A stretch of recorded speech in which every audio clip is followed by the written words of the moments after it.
FIFA world cup کا قرآنی آیات سے افتتاح کرنے والا قطری نوجوان غانم المفتاح کون ہے اور اس کی عادی دڑ کیوں ہے؟ جانیے آج کی اس ویڈیو میں۔ غانم المفتاح کی زندگی کے بارے میں ہم آپ کو بتائیں گے آج کی اس ویڈیو میں، تو پلیز ویڈیو کو اینڈ تک ضرور دیکھیے گا۔ فیفا ورلڈ کپ کا 2022 کا قرآنی آیات کی تلاوت سے افتتاح کرنے والا قطری نوجوان غانم المفتاح اس وقت دنیا میں بہت سے لوگوں کی توجہ کا مرکز بنا ہوا ہے۔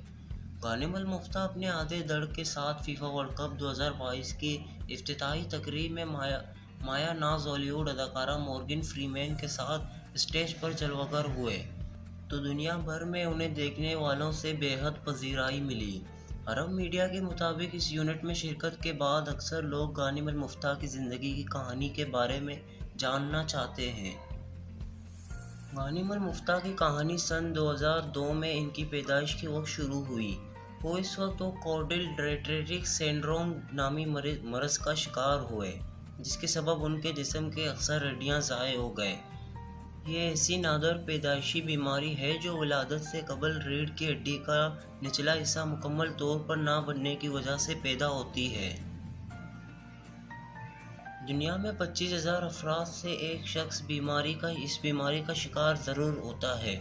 اس عجیب و غریب بیماری کے باعث غانم المفتاح کو عادی جسم کے ساتھ زندگی گزارنے کا چیلنج درپیش تھا، کیونکہ وہ اپنے جسم کی زیادہ تر ہڈیاں کھو چکا تھا۔ اس مشکل چیلنج کے باوجود غانم المفتاح نے اپنی ہمت نہیں ہاری۔ انہوں نے اپنے ہاتھوں اور ویل چیئر کی مدد سے زندگی کا سفر جاری رکھا، انتہائی محنت سے تعلیم حاصل کی اور پھر ایک دن وہ قطر میں اپنے مخصوص انداز کی وجہ سے ایک اہم شخصیت بن گئے۔ اس کے بعد غانم المفتاح کو قطر کا سفیر برائے خیرسگالی مقرر کیا گیا۔ کامیابی اور جہد مسلسل موضوع پر ان کے کئی کتابیں بھی شائع ہوئیں، جن سے لوگوں میں شفقت اور مہربانی کی جذبات پیداوار ہوئی اور ان میں جینے کے ہمنگ پیدا ہوئے۔ وہ آج ایک تحریک دینے والے معروف مقرر کے طور پر عالمی شہرت رکھتے ہیں۔ غانم المفتاح نے ایک تنظیم بھی بنائی ہے جو جسمانی عوارض کے شکار افراد میں ویل چیئر تقسیم کرتی ہے۔